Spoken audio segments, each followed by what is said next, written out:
आप सभी का इस पाठशाला ई पाठशाला के नए सत्र में मैं प्रोफेसर जितेंद्र मिश्रा स्वागत करता हूं। आज हम लोग नए सत्र के नए सेमेस्टर अर्थात तृतीय सेमेस्टर में सबसे महत्वपूर्ण विषय पर चर्चा में शरीक हो रहे हैं और यह महत्वपूर्ण विषय है विधिशास्त्र, जिसे लीगल थ्योरी तथा लीगल फिलॉसफी आदि अनेक नामों से जाना जाता है। खैर, legal theory, legal philosophy, jurisprudence में क्या भिन्नता है, कैसे इसको समझा जाए, इस पर चर्चा तो हम लोग बाद में करेंगे। फ़िलहाल अभी हम लोग जूरिस्प्रूडेंस पर चर्चा करेंगे। जूरिस्प्रूडेंस बहुत ही इम्पॉर्टेंट सब्जेक्ट है। यह कहा जाता है कि विधिशास्त्र विधियों की विधि है। Jurisprudence is the law of laws. Jurisprudence is the grammar of law. ये सब तमाम चीज़ों से इसे नवाजा जाता है।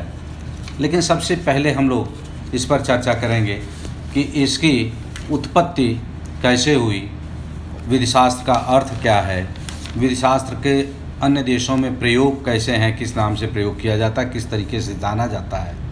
इसके बाद हम लोग दूसरी बातों पर आएंगे। अब चर्चा हम लोग शुरू करेंगे कि विधिशास्त्र की उत्पत्ति कैसे हुई। देखें, ज्ञान की अन्य शाखाओं की भांति विधिशास्त्र का अध्ययन सर्वप्रथम रोम में प्रारंभ हुआ, क्योंकि यह माना जाता है कि रोम की सभ्यता को प्राचीन माना जाता है। हालांकि हम भारत की सभ्यता से कोई तुलना नहीं कर सकते हैं, हमारी सभ्यता उससे भी प्राचीन है।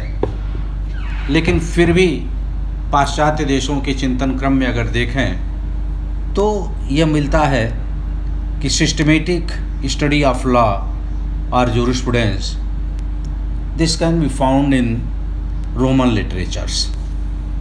तो इसका रोम में ही प्रारंभ माना जाता है और आधुनिक काल में विधिशास्त्र जिस अर्थ का बोध कराता है वह एक विकास के क्रम का परिणाम है। That is an outcome of development. तो वह विकास के क्रम का परिणाम है। हालांकि जूरिस्प्रूडेंस की कोई सर्वमान्य परिभाषा देना बहुत ही कठिन कार्य है, क्योंकि विभिन्न देशों में विधि का विकास भिन्न भिन्न सामाजिक और राजनीतिक परिस्थितियों में एक साथ हुआ। विधि का विकास एक साथ हुआ। ध्यान दीजिएगा इस बात पर कि विधि का विकास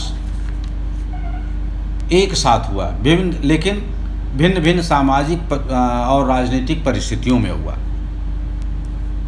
अब विधि का विकास जब एक साथ हुआ तो यहाँ हमको याद आते हैं सर हेनरी मेन्स भारत में भी गवर्नर जनरल इन काउंसिल के 1867 से 1869 तक मेंबर रहे। 1867 से 1869 तक वह गवर्नर जनरल इन काउंसिल के लॉ मेंबर थे। उन्होंने एक तुलनात्मक विवेचन प्रस्तुत किया ईस्टर्न और वेस्टर्न कंट्रीज़ का। तमाम देशों में वह काम किए थे। तो उनका ये मानना था कि विधि का विकास चाहे प्रगतिशील समाज हो, चाहे स्थिर समाज हो, चाहे वह ईस्टर्न कंट्री हो, चाहे वह वेस्टर्न कंट्री हो, हर जगह पर एक निश्चित प्रक्रम में हुआ, एक साथ हुआ, जिसको वह स्टेजेस ऑफ लीगल डेवलपमेंट कहते हैं। स्टेजेस ऑफ लीगल डेवलपमेंट में उन्होंने कहा कि स्थिर समाजों में, सभी समाजों में, स्थिर क्यों, सभी समाजों में विधि का विकास आरंभिक दौर में 4 प्रक्रम तक समान तरीके से हुआ, जिसको वह थेमिस्ट कहते हैं। थेमिस्ट को यूनान में न्याय की देवी कहते हैं। उसका अर्थ थेमिस्ट से उन्होंने यह लगाया कि राजा ईश्वर का प्रतिनिधि होता है और ईश्वर राजा के मुख से न्याय करता है। तो थेमिस्ट के बाद कस्टम के बाद प्रीस्ट के बाद कोड। उन्होंने कहा कि ये 4 प्रक्रम पर विधि का विकास सर्वत्र समान होता है, चाहे वो ईस्टर्न कंट्रीज़ हों चाहे वो वेस्टर्न कंट्रीज़ हों। उसके बाद जहाँ जो समाज स्थिर समाज होता है, स्टैटिक सोसाइटी होती है, उसमें विधि का विकास वहीं रुक जाता है। लेकिन जो प्रोग्रेसिव सोसाइटी होती है उसमें 3 प्रक्रम पर और विधि का विकास होता है, जिसे हम फिक्शन, इक्विटी और लेजिस्लेशन कहेंगे। खैर, ये तो जब हम लोग चलेंगे हिस्टोरिकल स्कूल में वहाँ इस बात की चर्चा करेंगे, लेकिन यहाँ बस इतना ही हम लोगों को जानना है कि विधि का विकास विभिन्न देशों में भिन्न भिन्न सामाजिक और राजनीतिक परिस्थितियों में एक साथ हुआ। लेकिन अब सवाल इस बात का है कि जूरिस्प्रूडेंस क्या है। यह तो उत्पत्ति तो रोम से हुई मान लीजिए, लेकिन अब कभी कभी लोग कहते हैं कि ब्रिटेन से क्यों नहीं माना जाता है जूरिस्प्रूडेंस की उत्पत्ति।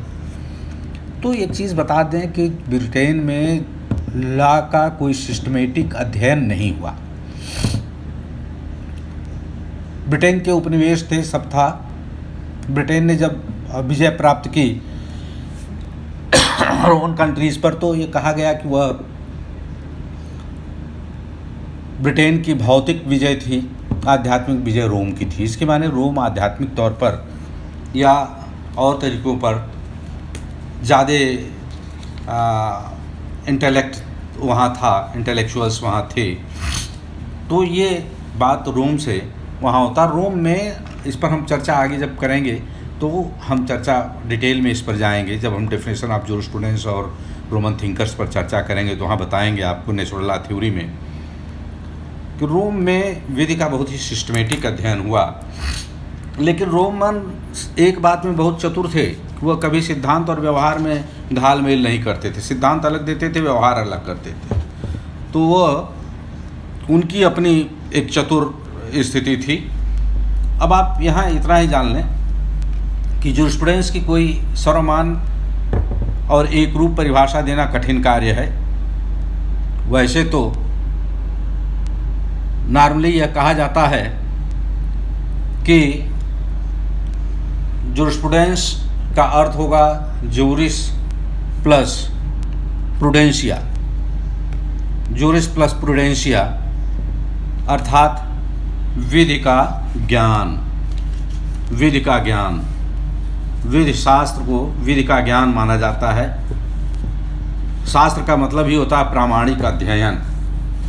शास्त्र का अर्थ यह लगाया जाता है कि प्रामाणिक अध्ययन, यह अर्थात विधि में कुशलता।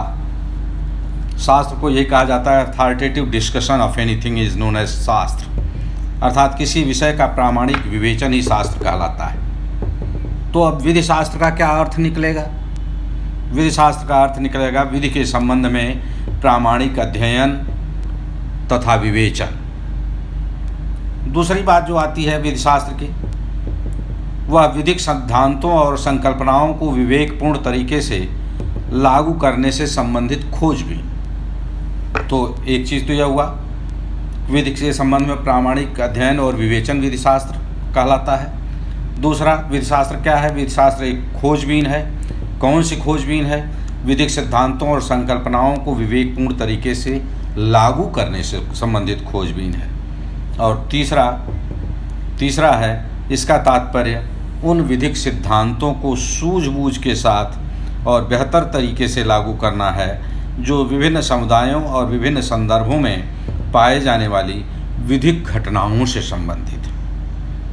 तो अगर किसी विधिक घटना से संबंधित कोई जो है समुदाय और विभिन्न संदर्भ में जो चीज़ें पाई जाती हैं उनको बेहतर तरीके से कैसे लागू किया जा सकता है, उन सिद्धांतों को सूझबूझ और बेहतर तरीके से कैसे लागू किया जा सकता है, जो विभिन्न घटनाओं के आधार पर जो सिद्धांत डेवलप किए गए हैं, वो ये सब काम जूरिस्प्रूडेंस के अंतर्गत किया जाता है। तो ये जूरिस्प्रूडेंस का अर्थ निकला।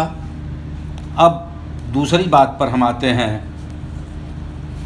कि इसका अन्यत्र प्रयोग किस रूप में किया गया है। अन्यत्र प्रयोग जैसे तमाम सामाजिक या वैज्ञानिक विषयों में भी जूरिस्प्रूडेंस का प्रयोग किया गया है, विधि शास्त्र का प्रयोग किया गया है। जैसे dental jurisprudence, medical jurisprudence, psychological jurisprudence, social jurisprudence, तो ये पॉलिटिकल जूरिस्प्रूडेंस, ये तमाम चीज़ें कही जाती हैं। लेकिन विधि शास्त्र, जब हम विधि के संबंध में कहते हैं तो उसको लीगल जूरिस्प्रूडेंस नहीं कहते, उसको केवल जूरिस्प्रूडेंस कहते हैं। तो वहाँ जब जूरिस्प्रूडेंस कहते हैं तो यह और अन्य विधाओं में प्रयुक्त होने वाली जूरिस्प्रूडेंस में बहुत बड़ी भिन्नता है और व्यावहारिक दृष्टिकोण से उन्हें एक साथ नहीं रखा जा सकता है। ऐसे विषयों से विधि शास्त्र का संबंध तो है, लेकिन विधि शास्त्र स्वयं उक्त विषय नहीं है, वो सब विषय नहीं है। जैसे डेंटल जूरिस्प्रूडेंस, तो जूरिस्प्रूडेंस का संबंध डेंटल साइंस से है, लेकिन अब जूरिस्प्रूडेंस केवल डेंटल साइंस ही नहीं है, तो वह स्वयं वह विषय नहीं है। दूसरी स्थिति आती है फ्रांस में, इसका जो अन्यत्र प्रयोग की बात आई, फ्रांस में इसको ला फिलॉसफी डू ड्रॉट कहते हैं। इसका अर्थ हुआ अधिकारों का दर्शन, अधिकारों का दर्शन, और वहाँ अधिकार का प्रयोग विधि के अर्थ में किया जाता है फ्रांस में। तो इसीलिए फ्रांस में न्यायालय विशेष द्वारा दिए गए निर्णय से निर्मित विधि को, बॉडी ऑफ लॉ को, विधि शास्त्र का पर्याय माना जाता है।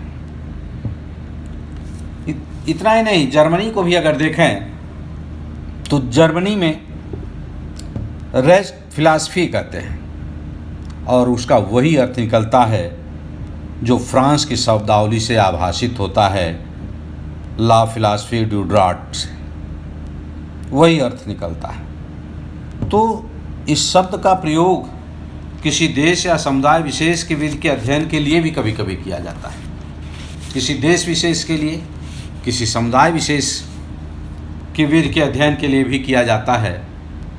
यहाँ हमको ऑस्टिन साहब याद आते हैं। जॉन ऑस्टिन ने विधि शास्त्र को दो हिस्सों में बांटा, जनरल जूरिस्प्रूडेंस और पर्टिकुलर जूरिस्प्रूडेंस, सामान्य विधि शास्त्र और विशिष्ट विधि शास्त्र। जब हम विधि शास्त्र को किसी देश विशेष के बारे में देखते हैं तो हमें विशिष्ट विधि शास्त्र के अंतर्गत कार्य करना होता है, उसका अध्ययन करना होता है। और जब हम समूचे विश्व की विधियों का अध्ययन करते हैं, उनके पीछे क्या कॉमन भाव हैं, क्या मनोभाव हैं, क्या कॉमन ट्रेट्स हैं, क्या कॉमन प्रिंसिपल्स हैं, क्या कॉमन कॉन्सेप्ट्स हैं, उनका अध्ययन करते हैं, तो वह जनरल जूरिस्प्रूडेंस के हिस्से में आता है। तो इस तरह से किसी देश या विशेष या समुदाय विशेष की विधि के अध्ययन के लिए भी इसका प्रयोग किया जाता है।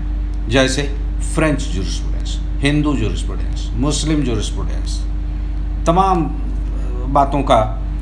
अब जबकि इसका अर्थ क्या हुआ, फ्रेंच जूरिस्प्रूडेंस, फ्रेंच विधि का अध्ययन करते हैं, रोमन विधि का अध्ययन करते हैं, मुस्लिम विधि का अध्ययन करते हैं या हिंदू विधि का अध्ययन करते हैं। इससे अधिक अध्ययन नहीं होता है, लेकिन फिर भी उसको हिंदू जूरिस्प्रूडेंस कहेंगे, फिर भी उसको हम मुस्लिम जूरिस्प्रूडेंस कहेंगे।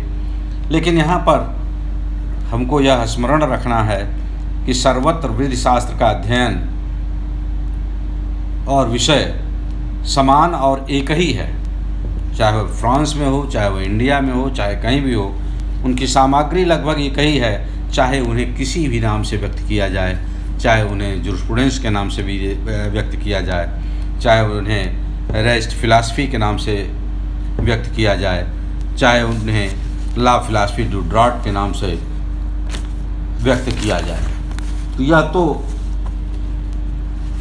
हुआ कि अन्य देशों में कैसे किस रूप में प्रयोग किए जाते हैं। इसी तरह से ब्रिटेन में भी, ब्रिटेन और भारत में भी, भारत में तो इसको विधि शास्त्र ही कहा जाता है, लेकिन तमाम संदर्भों में मुस्लिम विधि शास्त्र और हिंदू विधि शास्त्र के रूप में भी हम अध्ययन करते हैं पर्सनल लॉज का।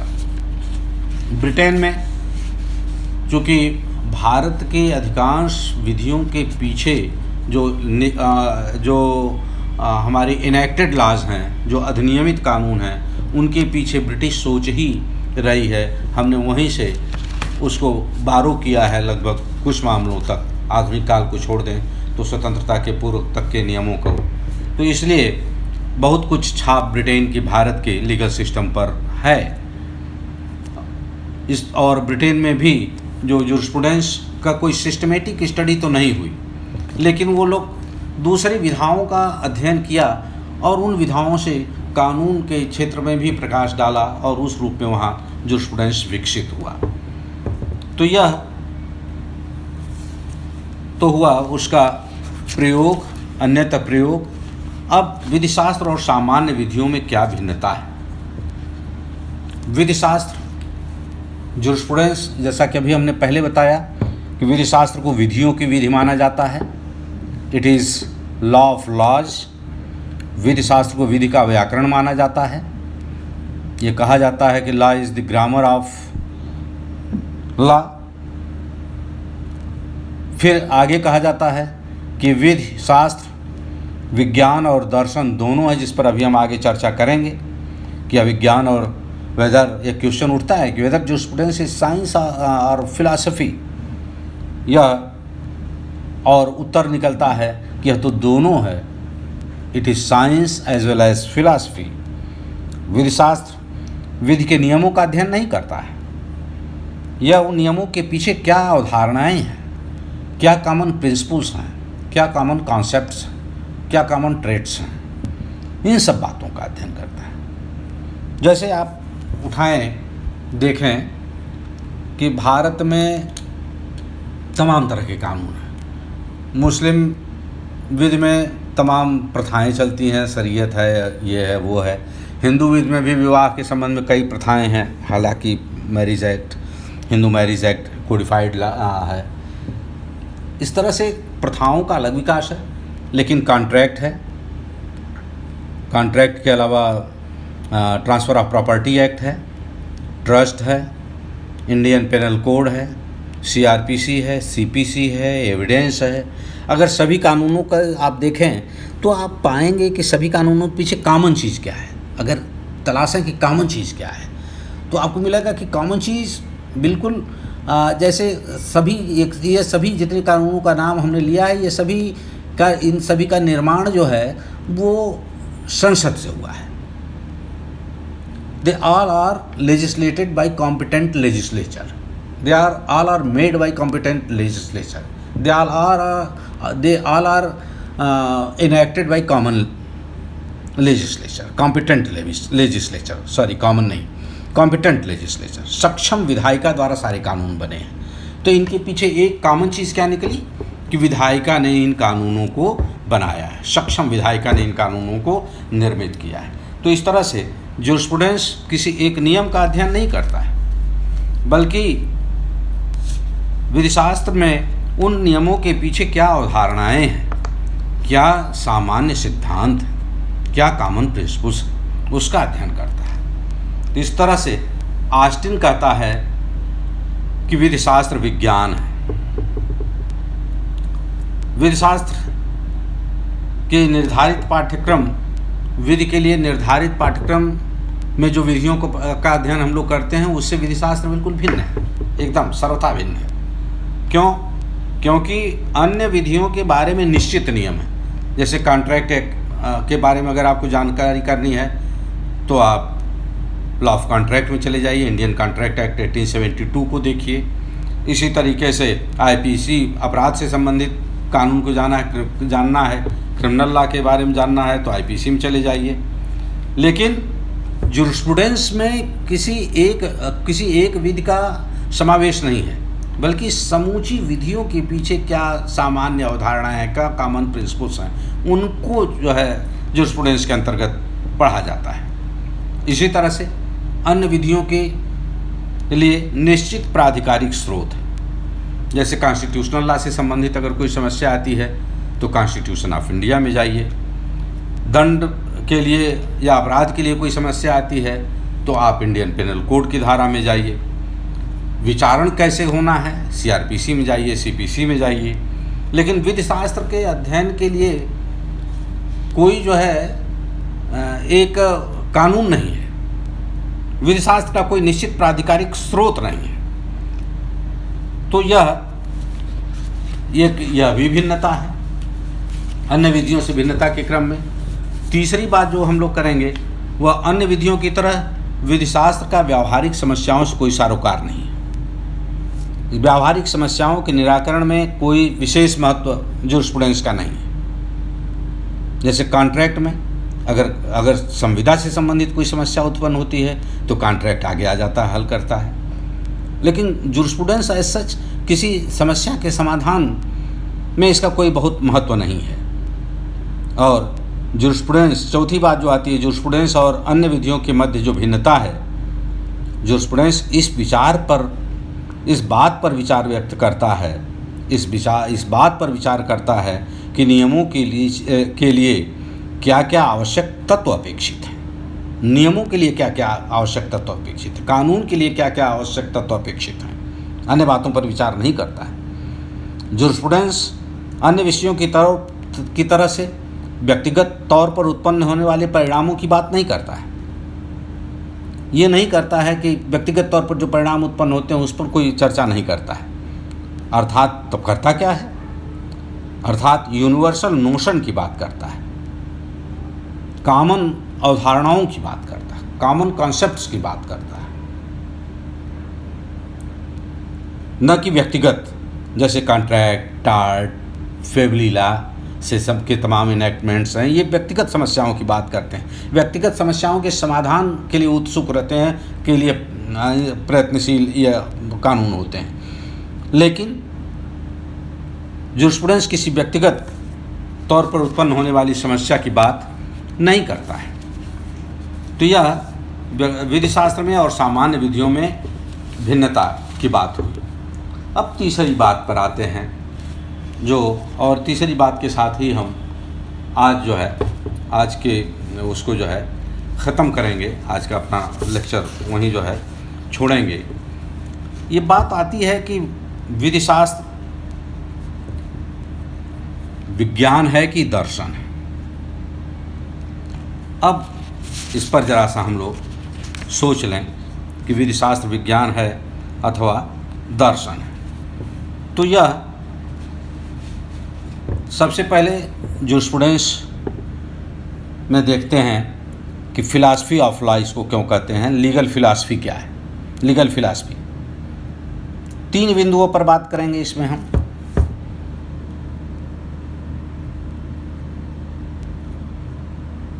तीन बिंदुओं पर बात करेंगे हम लोग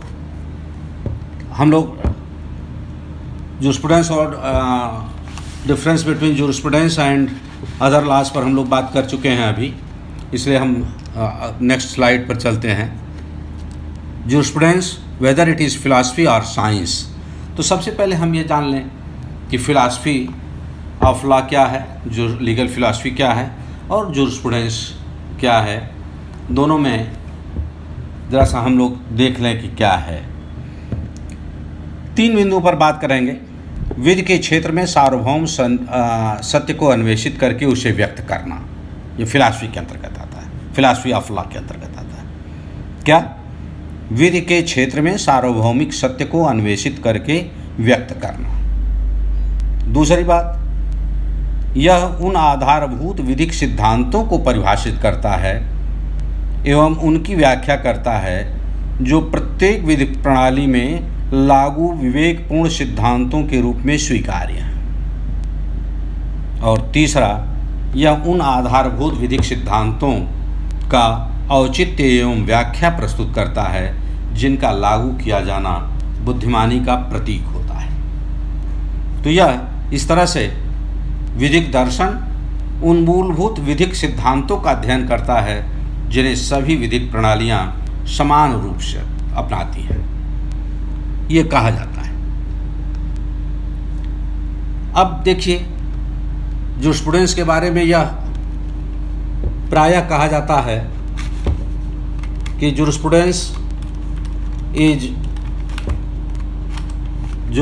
इज लॉ के बारे में कहा जाता है। जब हम नेचुरल लॉ की बात करते हैं तो कहा जाता है कि natural law is divine law based on reason which principles are perpetual, mutual, unchangeable and beyond the limit of time and place. नैसर्गिक विधि क्या है, प्राकृतिक विधि क्या है? यह दैवीय विधि है जिसके सिद्धांत शाश्वत होते हैं, जिसके सिद्धांत परस्पर अपरिवर्तनीय होते हैं और जिसके सिद्धांत देश और काल की सीमा के परे होते हैं। यह दर्शन से उद्भूत होता है। अब लीगल फिलॉसफी के बारे में अगर आपसे बात करेंगे कि क्या है फिलॉसफी का, क्या कार्य होता है। फिलॉसफी का कार्य होता है जनरल ट्रुथ को डिस्कवर करके उसे पर्टिकुलर फील्ड में लागू करना। यह फिलॉसफी का कार्य है। अब इसमें के संबंध में कांट ने लीगल फिलॉसफी नाम दिया था। तो अब आते हैं फिलॉसफी के बारे में थोड़ा सा और हम लोग जान लें, ख़ास तौर पर लीगल फिलॉसफी। फिलॉसफी किसी विशिष्ट विषय क्षेत्र के लिए नहीं होती। फिलॉसफी के प्रिंसिपल्स शाश्वत होते हैं, अपरिवर्तनीय होते हैं और देश तथा काल की सीमा से के परे होते हैं। They are perpetual, mutual, unchangeable and beyond the limit of time and place. जब इसे किसी विषय के क्षेत्र में, विषय विशेष के क्षेत्र में लागू किया जाता है तो इसे उस विषय का दर्शन कहा जाता है। अर्थात जब दर्शन के सिद्धांतों को विधि के क्षेत्र में लागू किया जाता है तो उसे लीगल फिलॉसफी कहा जाता है। दर्शन तथ्यों पर आधारित न होकर व्यक्ति की अपनी मानसिक प्रक्रिया की उपज होती है। वे शाश्वत और सार्वभौम होते हैं, वे परपेचुअल और यूनिवर्सल होते हैं, वे देश और काल की सीमा के परे होते हैं। They are beyond the limit of time and place. उन्हीं सिद्धांतों को क्षेत्र विशेष में लागू करके उस क्षेत्र विशेष की समस्याओं को समझने का प्रयास किया जाता है। इस तरह से नैसर्गिक न्याय के सिद्धांतों को जब विधि के क्षेत्र में लागू करके विधिक समस्याओं को समझने का प्रयास किया जाता है तो उसे फिलॉसफी ऑफ लॉ कहते हैं या लीगल फिलॉसफी कहते हैं। इसके विपरीत विज्ञान क्या है? विज्ञान इंद्रियों के माध्यम से तथ्यों के अवलोकन और अध्ययन से निष्कर्ष निकलता है।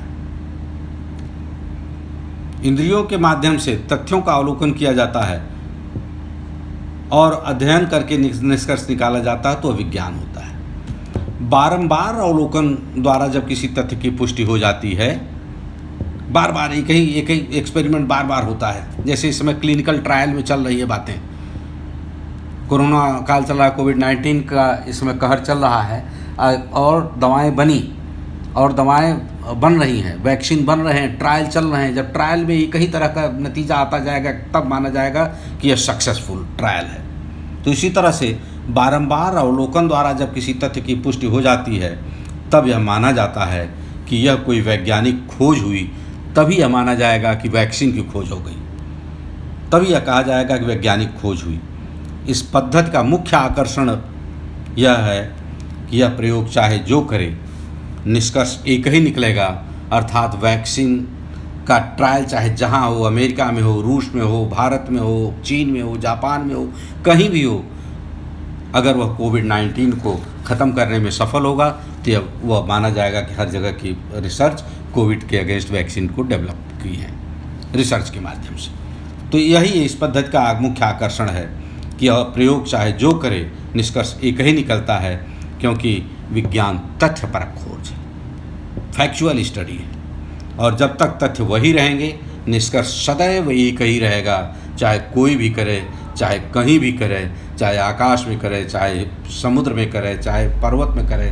अगर ऑक्सीजन और हाइड्रोजन को मिलाया जाएगा तो पानी बनेगा ही। यह विज्ञान है। तो विधि के क्षेत्र में वैज्ञानिक पद्धति के प्रयोग का सबसे उपयुक्त उदाहरण पॉजिटिविज्म है, प्रमाणवाद है। प्रमाणवाद पर चर्चा हम लोग आगे करेंगे जब लॉजिकल पॉजिटिविज्म पढ़ेंगे तो देखेंगे। अभी यहाँ इतना ही जान लीजिए कि सबसे उपयुक्त उदाहरण प्रमाणवाद है, पॉजिटिविज्म है, जिसको प्रमाणवाद भी कहते हैं, विध्यात्मवाद भी कहते हैं, आज्ञापकता भी कहते हैं। और इसके अंतर्गत होता क्या है प्रमाणवाद में? विधि संबंधित तथ्यों का अवलोकन किया जाता है, उन तथ्यों का विश्लेषण किया जाता है और विश्लेषण के माध्यम से निष्कर्ष निकालकर ज्ञान का संचय किया जाता है, उसको ही विधि का विज्ञान कहते हैं, उसको साइंस ऑफ लॉ कहते हैं। तो यह, हालांकि लॉक ने फिलॉसफी और साइंस के बीच का मेथड, जॉन लॉक की बहुत अच्छी थिंकिंग है सोशल कॉन्ट्रैक्ट थ्योरी में। हाफ लॉक रूसो जब हम लोग पढ़ेंगे तब वहाँ हम लोग जॉन लॉक का पढ़ेंगे, लिमिटेड गवर्नमेंट इनका है। वह दोनों के बीच का रास्ता निकालता है और कहता है कि फिलॉसफी भी कहीं न कहीं अनुभव पर आधारित होती है, जो तथ्य पर आधारित होती है। तो यह फिलॉसफी और विज्ञान के बारे में थोड़ा सा ब्रीफ हमने डिस्कशन किया। तो लीगल फिलॉसफी पर हमने जो बताया, या फिलॉसफी ऑफ लॉ पर, कि विधि के क्षेत्र में सार्वभौम सत्य को अन्वेषित करके उसे व्यक्त करना उसका कार्य है। दूसरा, यह उन आधारभूत विधिक सिद्धांतों को परिभाषित करता है और उनकी व्याख्या करता है जो प्रत्येक विधि प्रणाली में लागू विवेकपूर्ण सिद्धांतों के रूप में स्वीकार्य हैं। और तीसरा, यह उन आधारभूत सिद्धांतों का औचित्य एवं व्याख्या प्रस्तुत करता है जिनका लागू किया जाना बुद्धिमानी का प्रतीक होता है।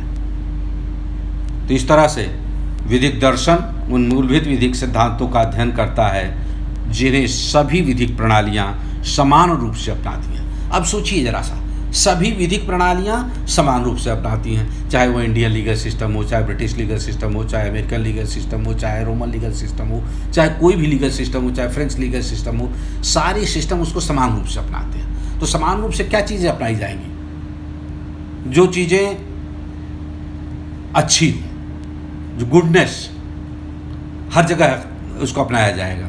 जैसे जस्ट, फेयर, रीजनेबल। आप लोगों ने पिछले सेमेस्टर में कॉन्स्टिट्यूशन पढ़ा होगा। संविधान के आर्टिकल 21 कहती है, उसमें बिल्कुल व्यवस्था है कि no person shall be deprived of his life and personal liberty except according to procedure established by law.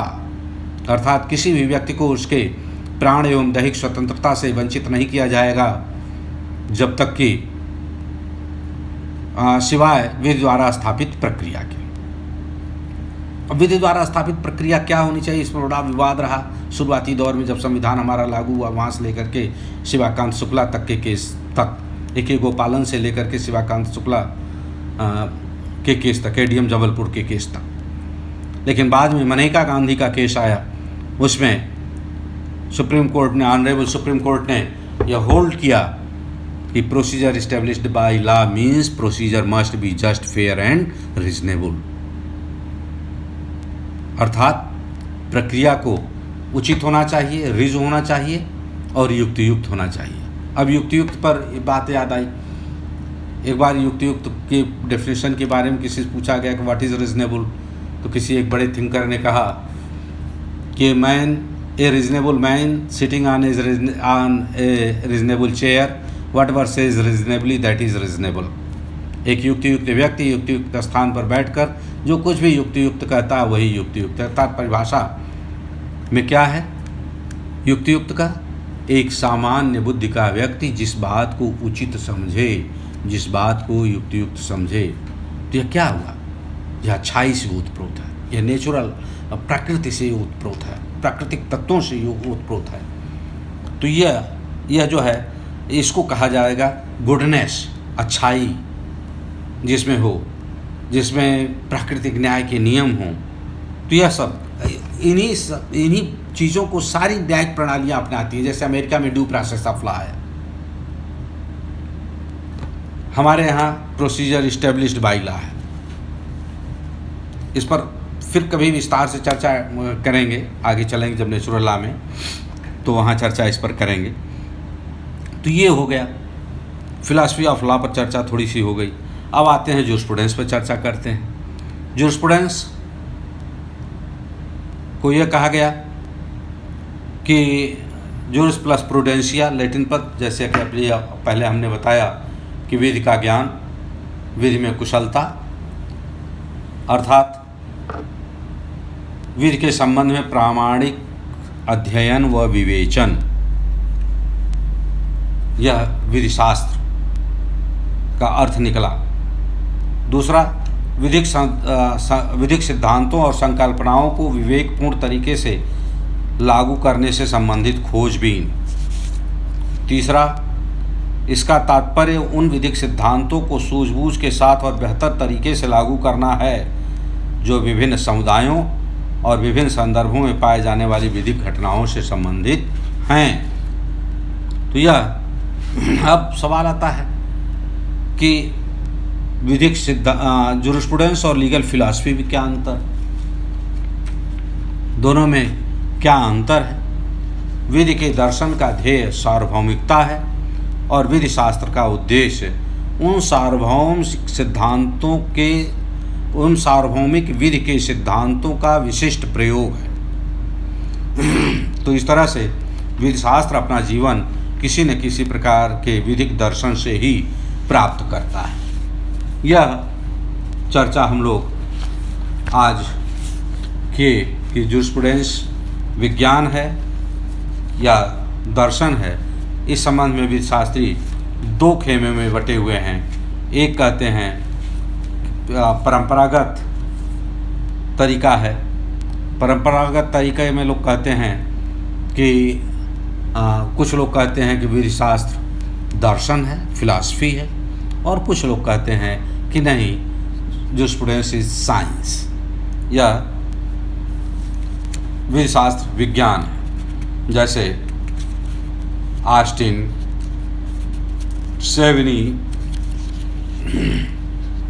Pound, ये सब लोग जूरिस्प्रूडेंस को साइंस मानते हैं, जबकि दूसरे लोग जैसे नीति शास्त्रीय हैं या प्राकृतिक विचारधारा के लोग हैं, जिनको आप बांट सकते हैं, कह सकते हैं सोक्रेटिस, प्लेटो, अरिस्टोटल, सिसरो, जेनो, सेंट ऑगस्टाइन, थॉमस एक्विनास, फिर इधर आ जाएंगे सोशल कॉन्ट्रैक्ट थ्योरीज में। ये सभी लोग कहते हैं कि नहीं, jurisprudence is philosophy. Can't, Immanuel Kant, ये लोग दर्शन मानते हैं, नेचुरल लॉ के थिंकर्स जो हैं। जबकि दूसरी तरफ जो प्राकृतिक विधि, जो विश्लेषणात्मक विचारधारा के लोग हैं, ऐतिहासिक विचारधारा के लोग हैं, समाजशास्त्रीय विचारधारा के लोग हैं, ये लोग कहते हैं कि नहीं, ये विज्ञान है। हालांकि इसके विधि शास्त्र के अध्ययन के दो तरीके आए हैं। एक परंपरागत तरीका रहा है और एक आधुनिक तरीका रहा है। परंपरागत तरीके में विश्लेषणात्मक विचारधारा है, ऐतिहासिक विचारधारा है, नीति शास्त्रीय विचारधारा है, समाजशास्त्रीय विचारधारा है, आलोचनात्मक और तुलनात्मक विचारधारा है। जबकि आधुनिक विचारधारा में अनुभव निरपेक्ष और अनुभवाश्रित या अनुभव सापेक्ष विचारधारा है। अब इस पर चर्चा हम लोग नेक्स्ट लेक्चर में अपने करेंगे। तब तक के लिए हम लोग कल फिर मिलते हैं नेक्स्ट लेक्चर में, और कल फिर हम लोग इस पर चर्चा करेंगे। Thank you very much.